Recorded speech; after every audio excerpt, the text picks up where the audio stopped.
തെരഞ്ഞെടുപ്പ് വിജയാഘോഷത്തിന്റെ മറവിൽ പുതുപ്പള്ളിയിൽ യൂത്ത് കോൺഗ്രസുകാർ CPIMന്റെ കൊടിതോരണങ്ങളും ഫ്ലെക്സ് ബോർഡുകളും വ്യാപകമായി നശിപ്പിച്ചതായി ആക്ഷേപം. നടപടിക്കെതിരെ CPIM പുതുപ്പള്ളി ലോക്കൽ കമ്മിറ്റിയുടെ നേതൃത്വത്തിൽ പ്രതിഷേധം സംഘടിപ്പിച്ചു. പ്രതിഷേധയോഗം CPIM Puthuppally area secretary Subhash P. Varghese ഉദ്ഘാടനം ചെയ്തു. ഇന്നൊരു തെരഞ്ഞെടുപ്പ് വിജയിച്ചു. 10 വർഷം കൂടി അധികാരത്തിൽ വന്നതിന്റെ അഹങ്കാരവും നാടൻ ഭാഷയിൽ പറഞ്ഞാൽ കുന്തളിപ്പും. അതിന്റെ ഭാഗമായി എന്താണ് പുതുപ്പള്ളി കവലയിലും സംസ്ഥാനത്താകവും കാട്ടിക്കൂട്ടുന്നത്? പാലക്കാട് നിങ്ങൾ കാണുകയാണ്.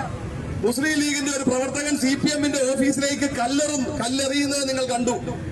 അപ്പൊ പ്രകോപനം ഉണ്ടാക്കുകയാണ്. ഇവിടെ പുതുപ്പള്ളിയിൽ വന്ന് മെയ്ദിനത്തിന്റെ ബോർഡ് തകർക്കുന്നു, പടക്കം പൊട്ടിച്ചെറിയുന്നു, ആക്ഷേപിക്കുന്നു, തുപ്പുന്നു. ഇതൊക്കെയാണ് യൂത്ത് കോൺഗ്രസിന്റെ രാഷ്ട്രീയം.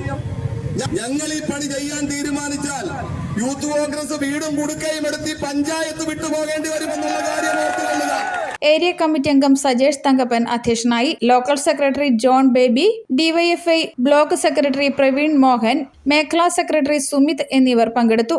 സംഘർഷം സൃഷ്ടിക്കാനുള്ള ബോധപൂർവമായ ശ്രമമാണ് ഉണ്ടായതെന്നും കുറ്റക്കാർക്കെതിരെ കർശന നടപടി സ്വീകരിക്കണമെന്നും നേതാക്കൾ ആവശ്യപ്പെട്ടു.